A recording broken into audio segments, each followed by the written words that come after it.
what's for me? How's it hanging? How's it happen? You guys know this is Kevin from the Chord Progression Podcast, sponsored by Dark Fusion Systems, the best in custom computing. Billy, whether it's for your gaming needs, streaming needs, creative needs, music needs, whatever it could be, Dark Fusion Systems has the custom PC for you. You get $100 off your entire building, code CPPOD at darkfusionsystems.com. Link to the podcast below. Thank you guys. They also have a brand new keyboard that's coming out, so go check that out because I ain't new and I got to replace this one I got here, and I'm getting that one. Now it's that feature presentation. We're going back to the Canadian hardcore scene, and a band has been consistently brought up as a suggestion to us. Bad Bet is here, and we have a lot of fun on this one. Crack open a Miller High Life and enjoy. Are you guys ready? Let's go! Yeah.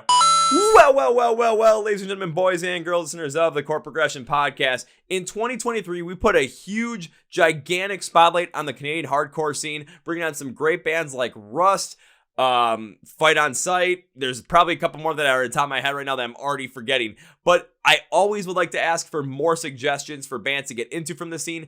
And this band right here was a consistent one that kept coming up from everybody. All the way from Hamilton, right in the heart of this Canadian hardcore scene. They're bringing hardcore music right to your face, and you're not going to want to miss out on it in 2024, whether you're in Canada or maybe even in the US too. Oh, yeah. So please welcome Kyle and Jonah from the band Bad Bet to the podcast. So, gentlemen, welcome to the Chord Progression Podcast. Hell yeah, man. Thank you so much. It's a pleasure. Dude, it is a pleasure to finally get this working with you guys, have you guys in the podcast after so many bands recommended you. When I always ask for 3 artists that they'd recommend, you guys were probably the most recommended artists. So that says a whole lot about you from the other members of the scene really just getting behind you guys. No, that's very kind of them. Yeah, thank you to those guys, the homies. Yeah, you also interviewed Built on Blood. Yeah, that's right. Our friends Cole and Christian. Cole actually plays bass in Bad Bet as well. So there's even more of a connection here. So everyone can go back to the Built on Blood episode. And you can jump to the Bad Bet one, and we can go back and forth, and you're not going to miss out on anything. You're going to get some of the greatest stuff ever. Yeah. It's one big happy family around here. That's kind of what I've noticed, especially from just talking with all the different bands in the scene. Of course, I've got many more to go and many more I still want to talk to. But it seems like, especially from the hardcore scene that you guys have cultivated, everyone is just one big, gigantic family that when we talk about rock and metal or any of the scenes there, we always want to have it as that family vibe. But when it comes to putting it into practice, this Canadian hardcore scene you guys cultivated really shows it, and it's incredible. Yeah, it's kind of like I'd say a little smaller here, so you gotta do your best to like be cool with everybody, and then also just like try and be welcoming for new people to come in and stuff like that. Yeah, because it's a bit smaller, I feel like things are just a little more tight knit. Everyone's friends with everyone. There's no like cliques or anything for the most part. Yeah, for the most part.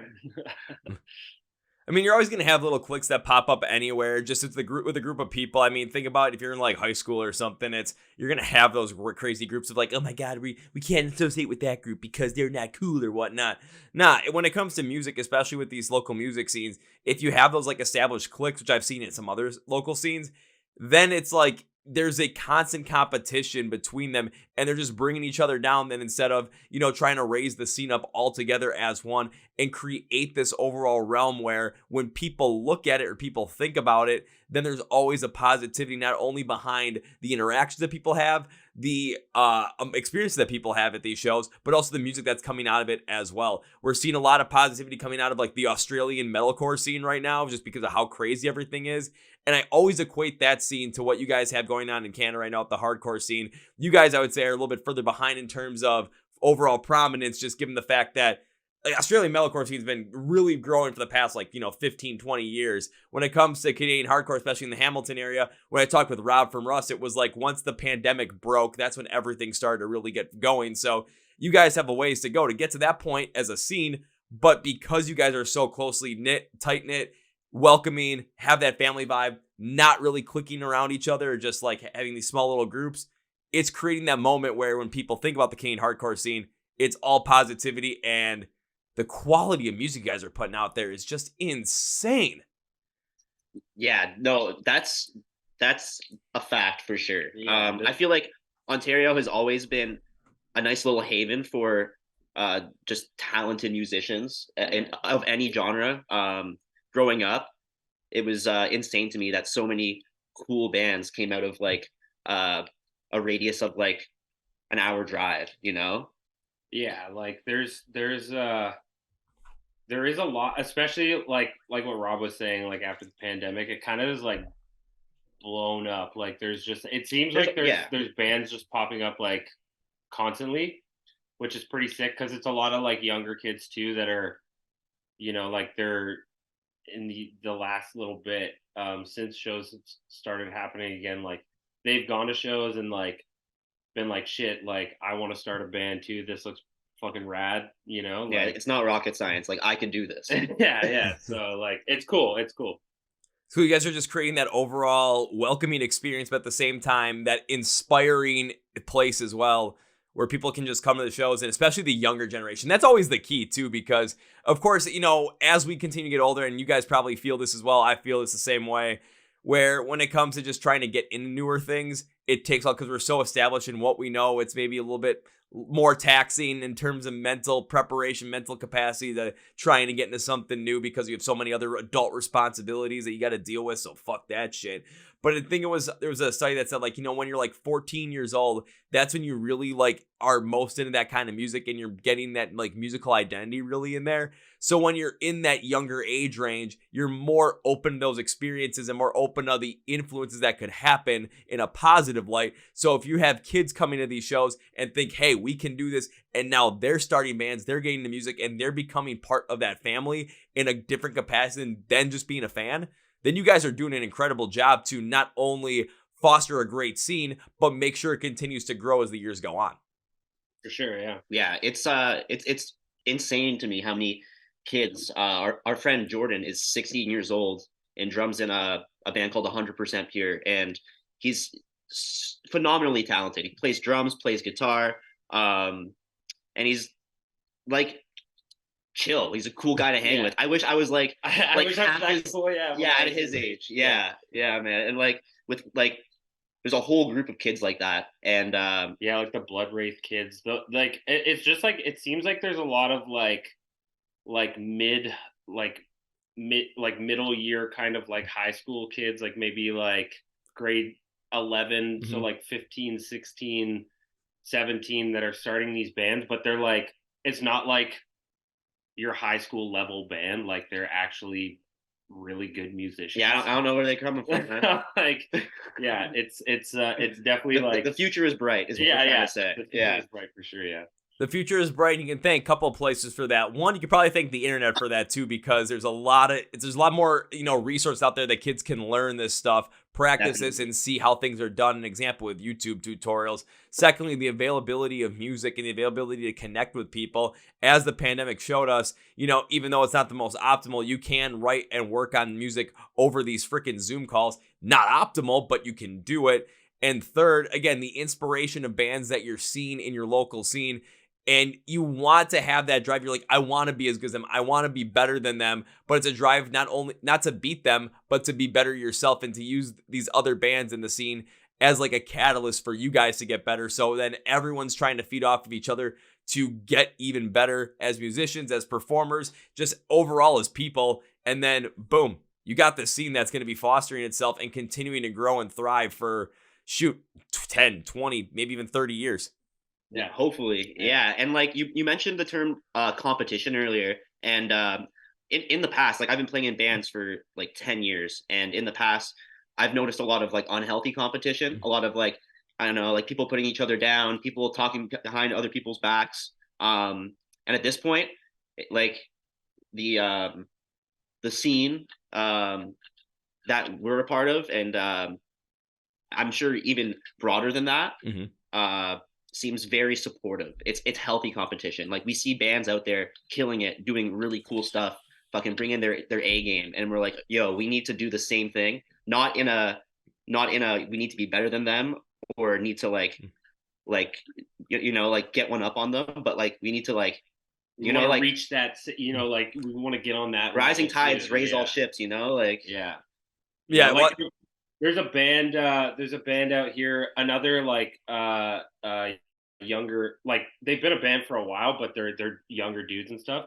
Mile End, like they like there's been bands from out here that have gotten visas and stuff like that to come down to the States, but in the last like year or so they've really been hustling. They've been hitting the ground. Yeah, got their visas, have been playing a lot of shows in the States in the last little bit, and like I think that because it's like the process itself is a bit tedious, it's like a lot of bands maybe shy away from doing it, or will just kind of like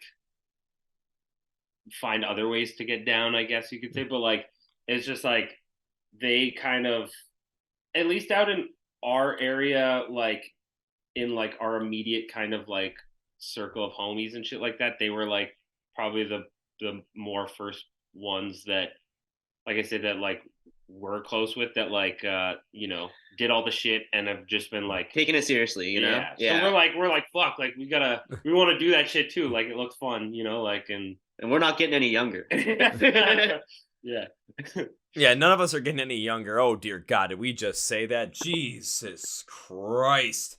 All right, get the walkers, get the wheelchairs, get the you know, milk and magnesia. You put us in the home or something. God damn it! Just thinking about that, but just kind of thinking about, you know, when it comes to getting visas as well. I think another reason why bands might shy away from that too is just not only just the long process it takes, but also two other reasons. One, the potential for rejection, because there might be certain attributes you have to hit in order to make sure you can come to the US, that if you don't hit those and you're going to get rejected, then that time is spent and you could have been using that time to do something else, plus the money that might be involved in getting something like that done too. Do you really want to spend the money on that and take that chance?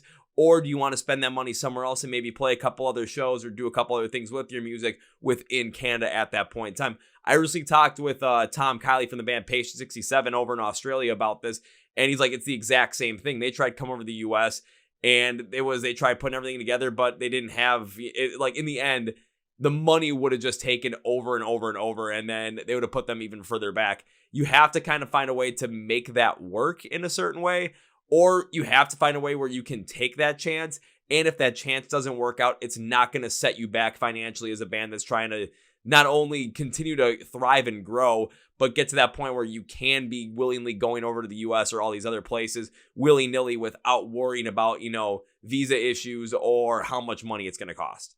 Yeah. Like the thing is, like there's a barrier, you know. Yeah, you can only play like, so like it because of like how big Canada is, like geographically, like it doesn't make sense to like, it's hard to hit the Canada. road like Yeah.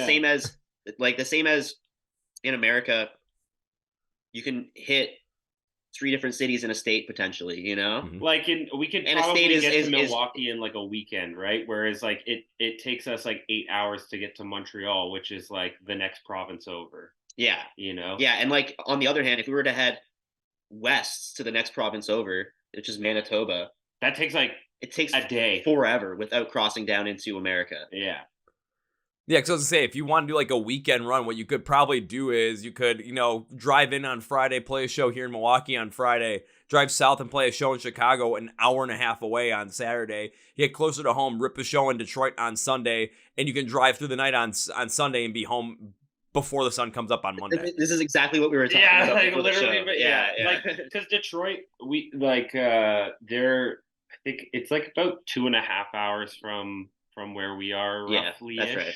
So it's not a bad drive, but like for example, like where we are right now, we're an hour and a half from Buffalo, you know. So it's like, and then it's just like the doors just open up when you can go down there, because it starts to make sense to actually do weekend runs where, like I was saying, it's like you can do a weekend run in like here and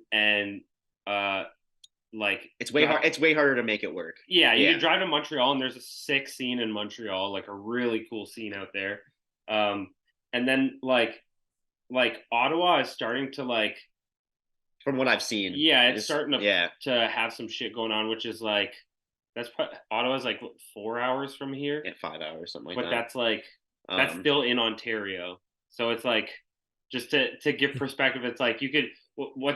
I'm pretty sure Buffalo to like Ohio is 4 hours, and then you're driving through Pennsylvania, right? So it's it's like where here it's like you're just you're still in Ontario and you're in the forest, like there's nothing. Like yeah, it's even bears, man. Yeah, because I'm trying to think. I had to go to this is 2021. I went to a buddy's wedding in Erie, Pennsylvania, and that was about 7.5 to 8 hours away. And in between there, if we wanted to, like thinking about show wise, I would have started out in Milwaukee because that's where I'm from. Could have hit Chicago. Could have, if I wanted to, I could have hit Grand Rapids, Michigan. I could have gone to Detroit. Could have gone to Cleveland. Go to Pennsylvania, and I'm like 2 hours away from Buffalo at that point. Like I'm not. It's not that far to go. It's way less to connect the dots down there than it is up here. We got way bigger lines between those cities. Yeah, plus with you guys too, it's kind of interesting where you guys are located. If you go east, if you drive southeast and you go to Buffalo, now you have more than you even have the eastern part of the United States to really hit. You could go to Boston, you can go to New York, Philadelphia, hit anything in Pennsylvania. But if you come through Detroit, now it's like you can hit Detroit. You could go into Ohio, you could go into Chicago, come up to Milwaukee. There's ways that you can make it work where compared to where you guys are, it makes a lot of sense where, yeah, Canada is a big place. It's got a lot of geography behind it. So there's a lot of land to cover, but the population is much further spread out in terms of where these major places you are could hit. So it's not as conducive to hit every single place in a weekend run that you could, because you don't want to spend all that money in gas just to drive 6 hours to a show and then to quickly have to pack up and drive to the next one, which might be another 5 hours away.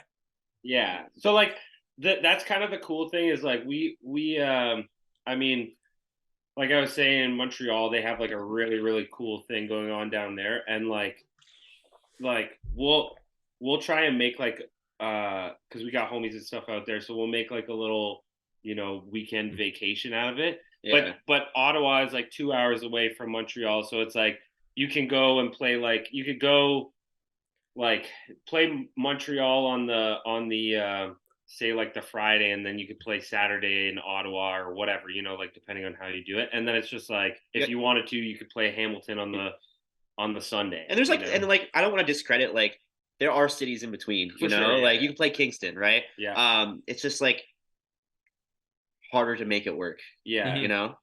Because different cities have different, almost like different, like there's not a hardcore. The scene's just not as big. Yeah. Yeah. Like I've literally played city called Kingston, and this was a long time ago, like 8 years ago. Yeah, because you did all the way to the west coast, like the East Coast. Yeah, you did all the East Coast. But we finished our set in Kingston, and like the music ended, and from the very back of the bar, we had a bunch of locals just like, thank God that's over. And there must have been only like 30 kids at the show, like, so it's like, it makes us feel great that there was a dozen locals hating us at the back. Hey, but that's a dozen locals that end up listening to your music and spent money, at the bar during that time. So now who's laughing? Now who's laughing? Yeah. But again, I'll say, but it does stand to reason too, because even here in the U.S., it's like, yeah, we have certain, cities where it's going to be better to play a certain style of music than it is in other places. Of course, you get like the super big metropolitan areas, New York, Los Angeles, Chicago, where you can go there no matter what kind of music you play, and you're going to find a scene that's going to be there to support you. But at the same time, it's what other regions within the U.S. are going to be more viable to really play that kind of style of music, especially from hardcore. But where you guys are, you guys have that advantage because it's either going to be on the East Coast or the Midwest. And again, where you're going to start in those places, Buffalo, boom, perfect place to start the East Coast with. Want to start the Midwest? Boom, Detroit. And you have the rest of the space open for you in places that you can go to, maybe some cities that might not be the biggest, but you're going to find people that are going to be that they're going to support this kind of music just based off of the geographic region of the U.S. that you're close to. It is kind of in a good spot for you guys, but I know we talked about this right before you started, but what's the story like with you guys trying to get to the U.S. right now? How's that all been going? It's going well. Like it's a process. It's a long process. But it's something that we've been talking about since we started the band. We started the band last year, and or just over a year ago now at this point. Yeah. But it wasn't the number one goal when we started, but very quickly, as things became more and more real, it's like, hey, why not try it, right? Yeah. And we've been in talks about doing it for a long time, and there's steps of the process, but at this point we're kind of just like waiting on paperwork and waiting on things to finalize, and hopefully we'll be playing the US in the spring. Yeah, like I mean, because we were very fortunate, like in the sense that like we had a lot of like friends who I guess were like down with like even before there was music to hear, like they were just kind of down with like People were very excited. yeah, like they were just down with the idea and stuff like that. So we were fortunate in the sense that we got when we came up with like a set that we could play that was like, like worth people's time, like people put us on pretty quickly, and we were able to play Montreal like I think a month after our first show. Our third show was in Montreal. Yeah, and it was like sold out, and yeah, so it's like crazy. Yeah, it's just like that's that kind of like, I guess that part of it is also kind of why we're like, fuck it, let's just try, because like, it's like there's definitely like my other band, like we've I guess been a band now for probably like almost 3 years now, and we've only just started to like do tiptoe around not here, and and like it's kind of like this, it could just bite us in the ass because like we might just be jumping the gun like too quick, but I don't know, we all just want to come play down there, so it's kind of, I'll say, what's kind of the difference between take a look at what's going on in the world today, where everyone focuses in on, when it comes to a band size, everyone focusing on the Spotify metrics, everyone focusing on how many monthly listeners you got, how much songs you got out, what's all this streaming like, what's your follows like and everything. But that doesn't actually equate to people buying tickets and showing up at shows. 100%. And I mean, what you're saying, you played your third show in Montreal and it was a sold out show that you guys ended up playing.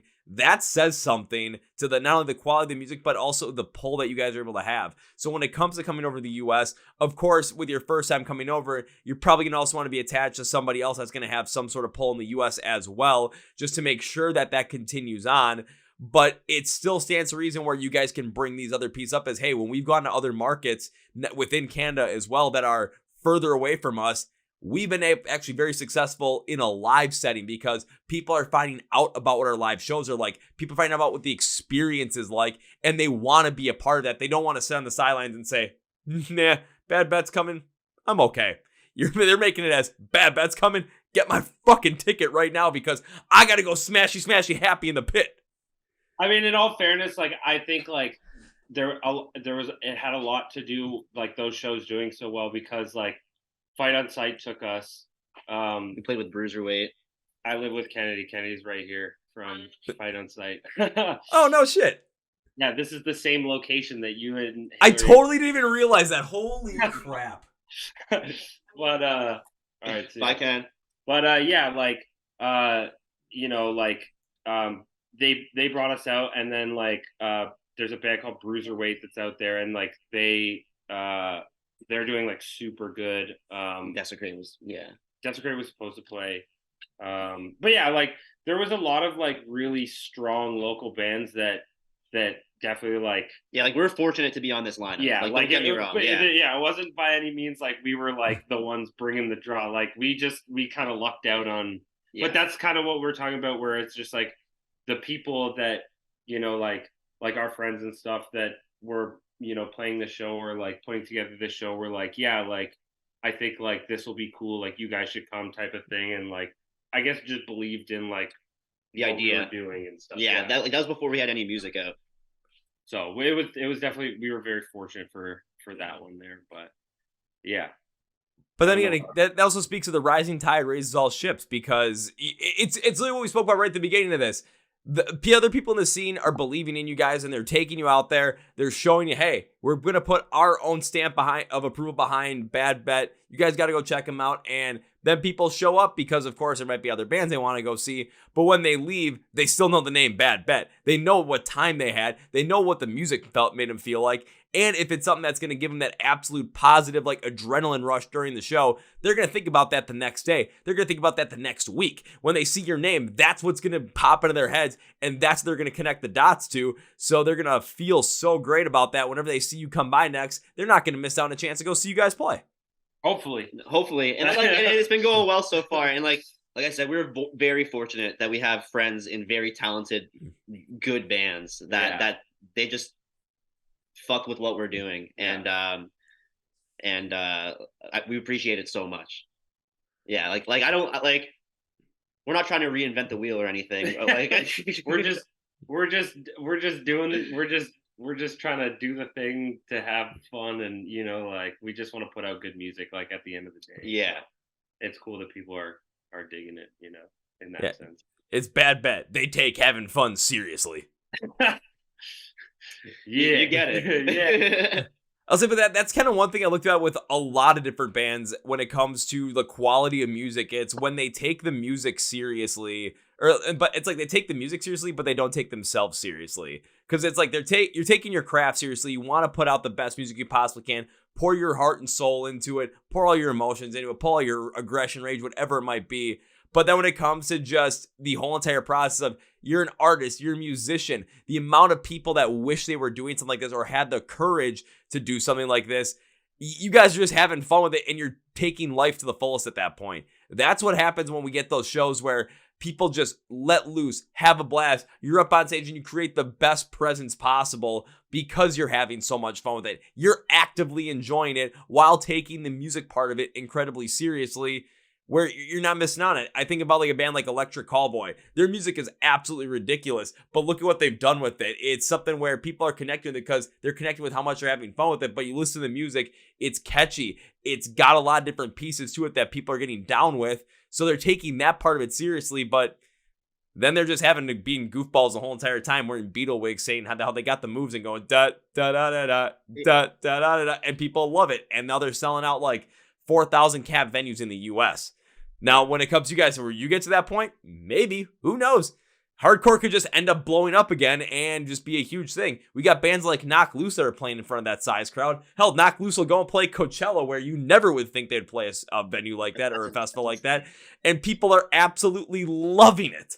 Yeah. I mean, and like, that's kind of the thing, right? Is like, it's that's what's so sweet about this time, it's like, right now, it's kind of like, where I feel like is before you would join a band, you're like, like you really hope for like it would be cool if we got that big break type of thing, but it's like in reality it's probably you're just playing a couple local shows and shit. But now it's like even those local shows.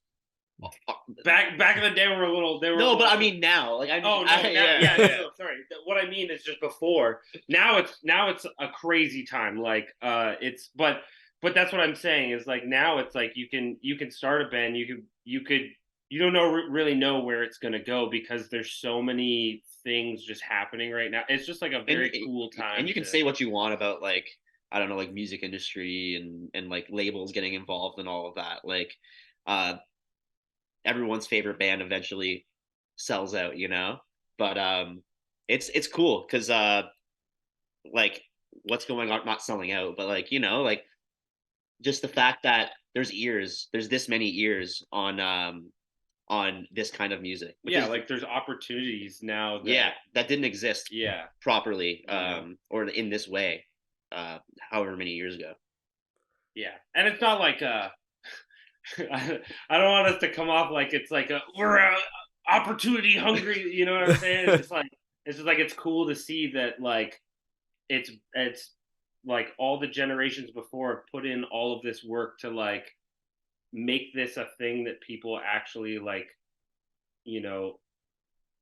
like appreciate and it's all like this shit is very important to us. Like like me and Kyle have been going to shows since we were like teenagers and like have loved this kind of music for just as long, so it's cool to see. It's nice. And you gotta have fun with it. You can't be taking yourself too seriously because like there's so many fucking tiers to this shit in terms of like just like how far bands can go and stuff like that. And if like you're at like the level that like we're at right now, and you gotta fucking stick up your ass, and you're like, I'm a fucking rock star. You know, it's just like, man, Yeah, people need to be brought down a peg sometimes. like, you know, I don't know. It's you gotta have fun with it, or else it's just like, we're not trying to be rock stars here. Like we're just normal guys. Like a good time, man. Yeah. Play music.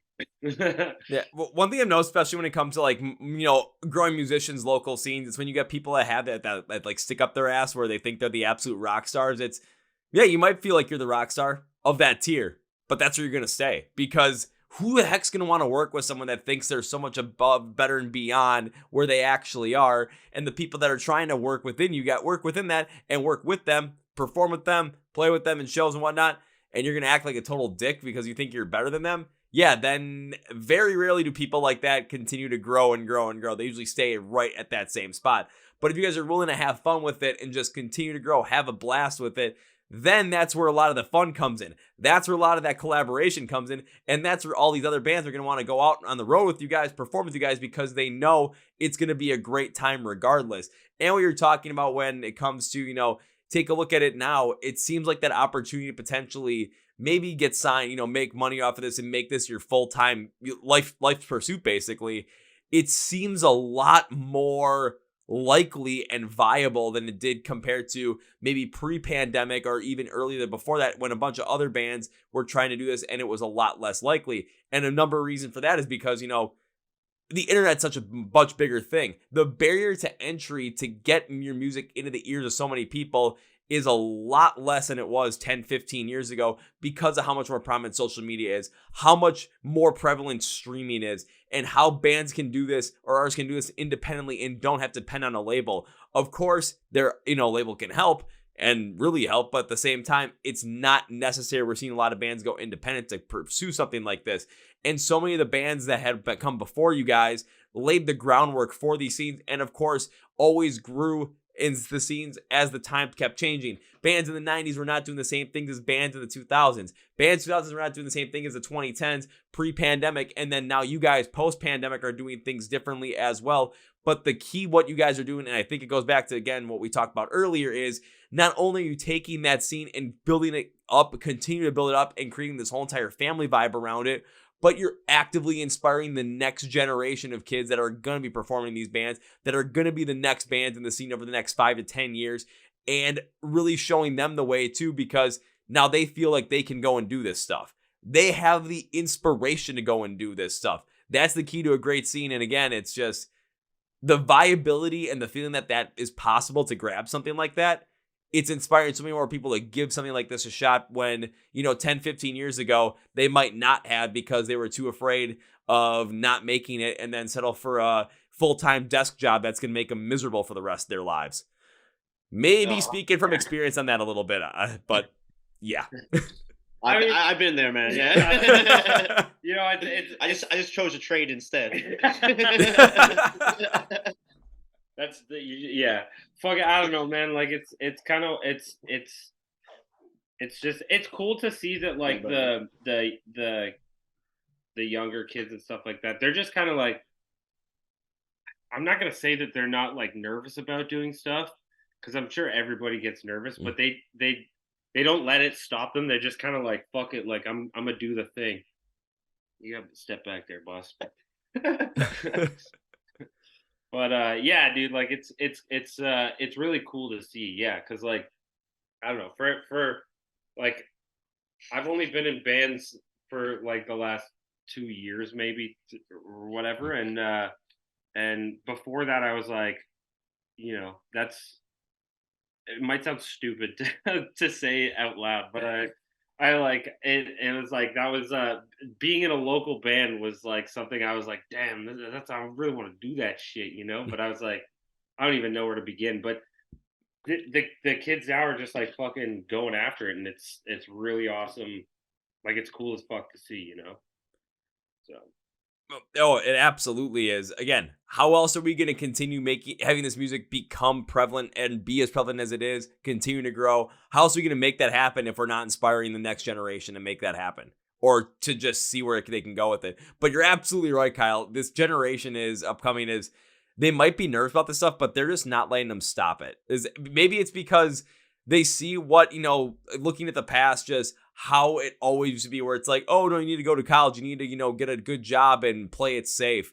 But seeing how many times people have played it safe and have gotten burnt, maybe they're just looking back and thinking, why would I do that? Why would I play it safe and get burnt when I could try something? And if I get burnt, well, at least I went down swinging. That's exactly the mentality. I mean, yeah. we're not. I don't think we're old, but we're not the youngest guys in the pack right now. But like the thing that I've come away with is like,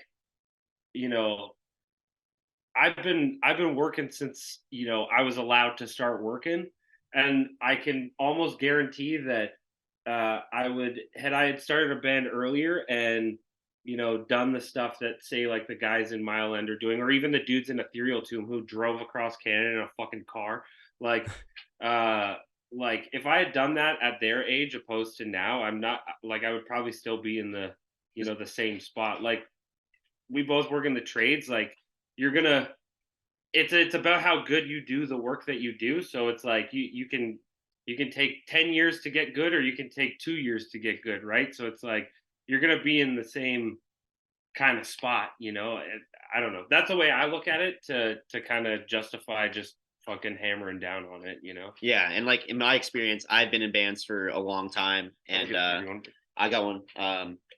But I had like cool opportunities that kind of maybe just like slipped away for one reason or another.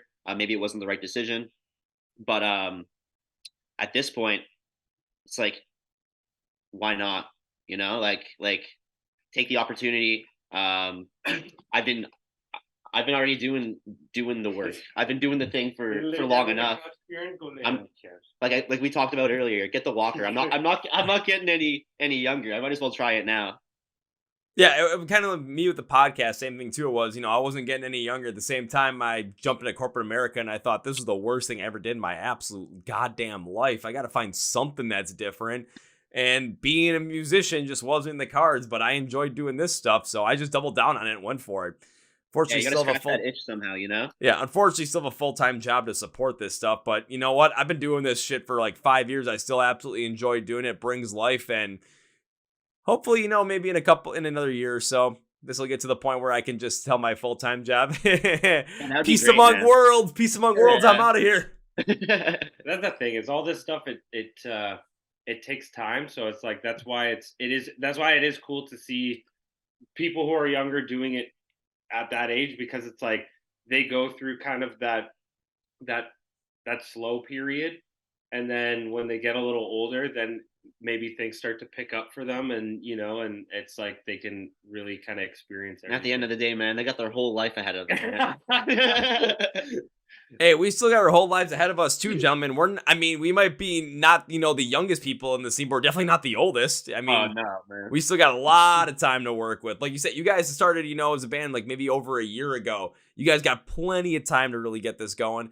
And with the amount of positivity you've already garnered from the scene, from other bands around there, from fans, and from some of the songs you've released already, I mean, just keep that positivity train rolling. You're trying to come over to the U.S. Who knows what might be next after that? Coming to the U.S. another time, coming to the U.S. for the whole entire thing, and not just for a small regional run or a weekend run, touring all of Canada, opening for Knocked Loose because you guys said, fuck it, we're going to make that happen and do it. It can happen. Why not try? That's kind of the thing, right? Is you just gotta do it. So you just gotta watch that Shia LaBeouf video every day when you wake up and just do it. Don't let your dreams be dreams. Just do it. Man, you might be onto something there. I need that kind of positivity in my life right now. Honestly, just set that as your alarm clock tone. That'd be the perfect way to wake up. So also when it comes to Bad Bad, because we've talked about the scene, we've talked about the growth within it and just everything around there, plus you guys trying to come to the U.S., what else is in the cards for you guys coming up? Because there's got to be more than just trying to get over to the U.S. in the spring, which of course I hope it happens. I do want to see you guys play live and absolutely rip apart a venue, but what else is coming up with you guys? Like, I got to know. Well, before we go anywhere or do anything really, we recorded 4 new songs. in November. Mm-hmm. And we're in the process of like, mixes and mastering and all the fun stuff, but we'll have that out soon, hopefully. And then with that, lots of new shows, lots of fun stuff, Yeah, I don't know. In the lots of high life, Lots of high life. in the immediate, I don't know. We're kind of like in a weird. We're in limbo right now. Yeah, we're in a bit of a limbo state. We have a show on Friday, that is kind of a neat one. I think. A little cool hometown mixed bill. We have like one of my like new favorite bands from around here, Best Wishes. Yes. They're headlining. We're playing, and then band Sour Key from Toronto. They're phenomenal. They're so good, but they're not hardcore at all. Yeah. Very much like alty, reverby, vibey music. And then our friends Enjoys, who they sound like The Cure, man. It's like 80s movie music. It's beautiful. Yeah, it's sick. It's so sick. And I don't know that we're pretty amped on that one. So that should be fun. And then we just like to set our goals like one step at a time. One step at a time. Yeah. It's like we're just working on this show on Friday right now. Yeah. Like we have some stuff in April. Yeah, we have a couple of things cooking up. Yeah. But I don't know. It's like Jonah was saying, it's kind of like we're in a bit of a limbo stage at this point, I'd say. But and like it's kind of we're in like we have like a weird like setup with like the way that our members are in the band. So like we're a 5-piece, but our drummer lives in Vegas. He moved away. Yeah. So he's from here, but he moved to Vegas within like it was like October he moved to Vegas. Okay. So basically he moved and then we didn't do anything until November. And then I play guitar in Bad Bad. Our other guitar player Simon just happens to be like one of the best drummers I know. Yeah, he's crazy. And so when our drummer Zach can't make a show like recently, we've been playing as a 4-piece, and Simon plays drums. Yeah, so it's kind of like, but Simon also plays in a touring band, so exactly. Like, so we have to work around. We have to work around Simon's touring schedule. And Zach's fucking Vegas schedule, like when he can pull himself away from the slots for 5 minutes, Hey, I mean, maybe moved out to Vegas for the slots, for the showgirls, for the buffets. I don't know what he moved out there for. Maybe just the fact that it shouldn't snow there. That might be the main reason why. Who knows? I can't blame him, man. He keeps saying it's snowing outside right now. Literally right on cue. I mean, I would say the same thing, but I'm pretty sure I looked outside. It might be just kind of like freezing rain right now. I mean, there's still a foot of snow on the ground over here, so feel a few guys on that one. But overall, it just sounds like, again, kind of being in limbo. But I like what you said about the fact that when it comes to like your goals, I mean, of course, there's going to be an overall goal that you guys want to hit. But instead of focusing on the overall goal, use that as like your guide and build up on smaller goals on top of it, just to make sure that you're hitting everything in unison, in stride, with, trying to book more shows, with all these different things going around, with trying to get new music out there. That's something I'm excited for, because of course I know you got 2 songs out on Spotify, 4 more in the mix right now that are going to be coming. I'm curious to hear what you guys are going to be able to do with those songs, especially after listening to what you have right now, because when I was listening to it, I'm like, every band from the Canadian hardcore scene I picked up on, there seems to be some sort of like individuality to the music. Of course, when it comes to hardcore, it's hardcore, but there's got to be a piece that just stands out to me. And when it came to Bad Bet, I'm like, I wonder what that's going to be. And it kind of reminds me of like, you take hardcore, but you mix it with like some like Beastie Boys style influence, just given the flow and the vibe. And I'm just sitting there thinking, no wonder why people like this. This works out fantastically. Hell yeah. That's cool. Yeah. Yeah. I don't know. It's just, I feel like it's all in the attitude, Yeah, like we just wanted music that people could like groove to and dance to and stuff like that. Yeah, like we're just like we grew up on like our era of bands in hardcore when we were in high school or just out of high school, or like Trapped Under Ice, Backtrack, Cold World, stuff, Early Turnstile. The groovy shit. And we just wanted to like, I don't know, like keep it kind of following that line, like shit that we like, shit that we grew up on, shit that we appreciate. Like, yeah, bands like Guns Up, No Warning. Yeah, No Warning. Shout out Toronto. Yeah, because I don't know, like it's interesting because even like provincially, like you have these kind of it's not, I guess it's not all that different than like, like areas in the States and stuff like that, but like, like in the West Coast, like the Vancouver, Calgary, Alberta area. That's very, very. I mean, I described it very well. I feel like their closeness is like our closeness to Montreal, but like they've got their West Coast style of heavy shit, like, and then like out Ontario has, from my experience from going to shows, has always kind of had the heavier kind of vibe. And so like, I don't know, I don't think any of us are like scary enough dudes to be writing beat down music. So we just that's the point you're trying to make here. Yeah, like I don't know, we just want it, like we're like, we like having fun, we like groovy shit. Yeah, and they like if like a lot of people have said that, like a similar point to what you had said, and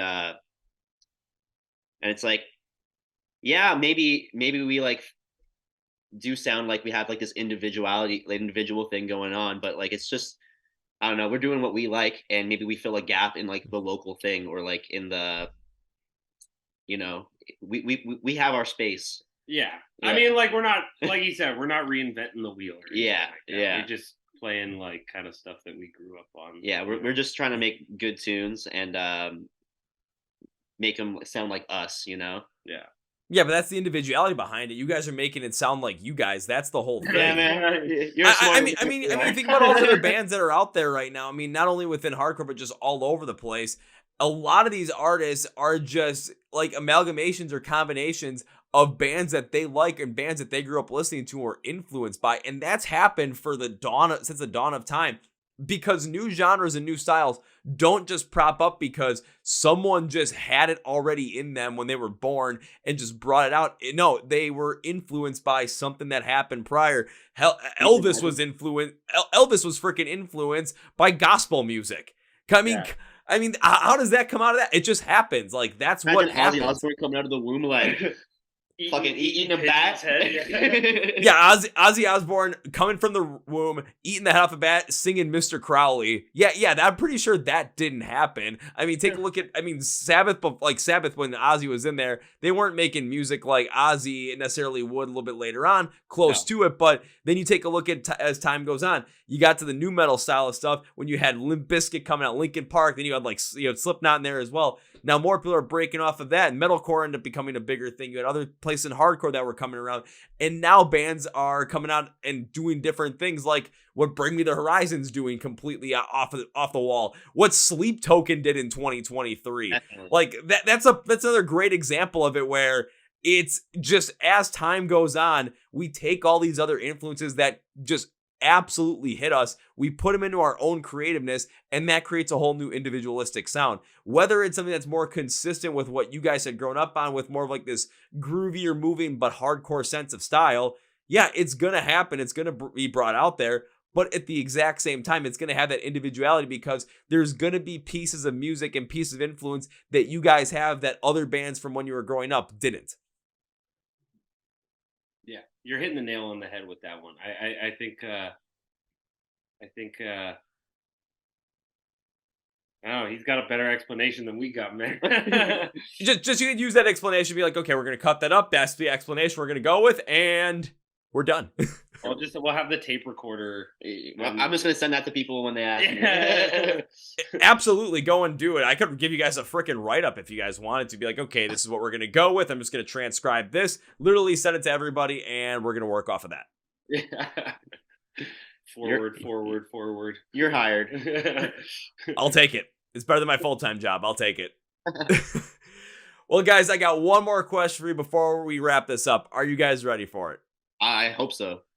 It is the same question I've asked all the Canadian hardcore bands I've brought on the podcast. It is the question that you guys have been mentioned on at least 3 times, maybe 4 or 5. I don't know. But between the two of you, can you guys give me 3 bands in the Canadian hardcore scene that you want to shout out and get more people to listen to? Let's do 2 each. How about that? And then Yeah, so dude. Yeah. So 5 total. Yeah. So you go first, mine. Okay. So Best Wishes. I know that's probably one of his. Yeah, we mentioned them already. Best Wishes for sure. Yeah. Yeah. And then who else? You've had a lot of the bands that we would say already on here or already have been mentioned. I would say Reality Denied. Oh yeah, Reality Denied for sure. Insane band. Pure, 100% 100% pure. Yeah, like those are our brothers. Wait, does it have to be only Ontario bands or? I said Canadian. I said Canadian. It doesn't just have to be Ontario. Okay. Fucking Deadbolt. Fucking. Oh yeah, Bruiserweight. Yeah. Seth Crosscheck. Yeah. Crosscheck, Juice from Vancouver. Fucking Second Nature. Dang.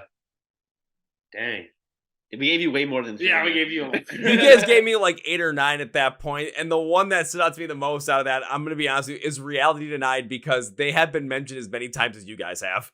Oh man, they're sick and they're really nice dudes too. Yeah. Like Andy, who plays guitar in that band, is the guy that recorded our shit. Yeah, he's the guy who produced our promo and the new EP coming out. I've been trying to get them on the podcast too. I haven't gotten a response from them, so that means one thing: I got to try harder. Oh yeah, man, it might be hard. I think I don't know what their Instagram situation is like. Sometimes they're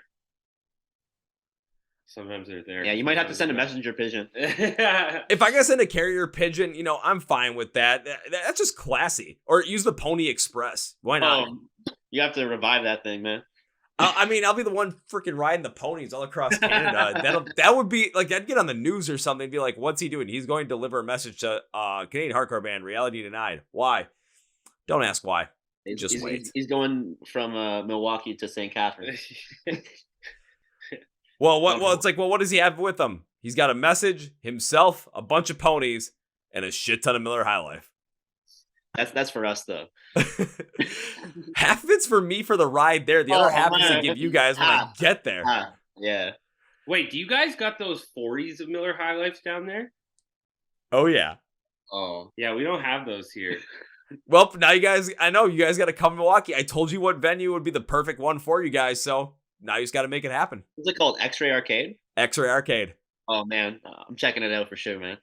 Perfect. Well, guys, as we bring this episode to conclusion, I always like to give my guests, which is both you guys, a chance to say whatever you want to say, plug whatever you want to plug, promote whatever you want to promote at the end of the episode. So, gentlemen, the floor is yours. Thank you so much. Check out Chord Progression Podcast. Check out. Check out. I'm terrible on the spot. All right, man. What up, Cole, man? Yeah, shout out the rest of our band who couldn't be here. Shout out Zach in Vegas. I'm sure he's playing Fortnite right now. Yeah, I don't know. Go to shows. Fucking start a band. Yeah, start a band. Go to shows. Mosh as hard as you can. While you can. It's not gonna last forever. Yeah, Don't tell me that. Those knees give out real quickly, man. Hey, my knees are still going strong, man. I'm not stopping until I have to stop. No, you keep going. You go double hard for both of us, man. That ain't impossible for me, man. I always do it. So I just go hard for everybody. I love it, go man. Hard. Yeah. Well, now it's time for this episode with 3 specific things. First things first, these guys just plugged me with their shout out. So now it's time for me to plug them. When it comes to Bad Bet, find out where they're going to play. Find out where you can go get tickets. Find out when new music is coming out. Find out where you can listen to music they have right now. And follow them on social media. Go to the description of the podcast where it says Find Bad Bet Online. Links and labels for everything are going to be there for you to get involved with the band. I'm doing all the searching for you. I'm your own personal Google on this. Don't let me down. Don't let Bad Bet down. Go follow them now. Now it's time for number 2. Gentlemen, when I have guests on the podcast that I enjoy on the podcast, I tend to make a certain promise. It's a way for me to say thank you for being on the podcast and for taking the time, and I wish to continue to support the band in the future. And I cannot wait to make this one because it is perfect. When because that implies that this is going to happen. We just don't have a dare time yet. When I get to see you perform live for the first time, I am going to find whatever you guys are in, whether it's a van, car, truck, I don't care what it is. I'm going to knock on that door. You guys are going to open up that door, and I'm going to have a case of Miller High Life for you and say, here. My man. It may only have 23 beers in it because I may have one in my hand. But no. Scratch that. Scratch that. I'll give you guys the case. I'll just have the 40 in my hand. Hey. So that's how we're going to do it. And now time for number 3. As we bring this to a conclusion, I cannot end this by saying goodbye because, guys, this was way too much fun. I got to bring you that case of beer. I got to see you guys play live. And I would love you guys in the podcast again in the future. I do not want to have this be your only time here. So this cannot be goodbye, my friends. No. This is, I'll see you later. Awesome. Thank you so much. Thank you so much, man. Woo! Well, folks, that was my interview with Kyle and Jonah from the band Bad Bet. And now it's time for Kevin's final thought. I really enjoyed this one, not going to lie. And a lot of my reason for enjoying it was based off of how they were talking about the Canadian hardcore scene, where they talk about it as how big of a family it is, and they keep expanding on that, talking about how the inspiration that what they're doing, what the rest of the scene is doing, is inviting younger kids to enjoy it, get into it, and be inspired to start trying to do something creative of their own. Now, it's not going to be for everybody doing something creative. We know that. But for those kids that want to try something, this is the inspiration that they need. And this is the environment that is going to create that and help them try that out. Because there's probably a lot of things we want to do in life. Use yourself as an example, Tino. Close your eyes. Think about this. Was there something in life that you absolutely wanted to do? That you thought, I really want to do this. I want to give it a shot. But you never went for it? Because maybe you played it safe. I understand that. But if you're kicking yourself for it and you always want to try it, but now you regret it, think about that. There's a lot of us that probably have that. Some of people, maybe you've actually went out and did that, and I applaud you for it. Myself, though, I still work a full-time job, which sucks, but to support this whole entire thing. I love doing this podcast. I love connecting with other artists and getting to know more music and bringing it to you guys as well. This is something that just feels that creative drive for me, and I found it, and I'm going for it. The fact that they've created a scene and that they're a part of it that is fostering inspiration and hope for the next generation of musicians, absolutely incredible. So go follow them by going to the description of the podcast, which says Find Bad Bet Online. Links, labels for everything are there so you don't miss out on a single minute of the action when it comes to Bad Bets and music. Also, make sure you follow along the Chord Progression Podcast page. Subscribe right down here on YouTube. And you can subscribe on Spotify Podcast, iHeartRadio, and Amazon. New episodes of the podcast every single Tuesday and Thursday. And on YouTube, you can watch the Friday reactions as well. Make sure to hit the like button or a heart on the podcast or thumbs up on the podcast episode. Helps pushing the algorithm. I want to thank Bad Bet. I'm bringing you guys the high life when you come to Milwaukee. On that note, that's what you guys. Thank you for watching, listening to the Chord Progression Podcast. My name is Kevin, and you guys know how I end every single one of these episodes. Big, healthy, and hearty. See ya!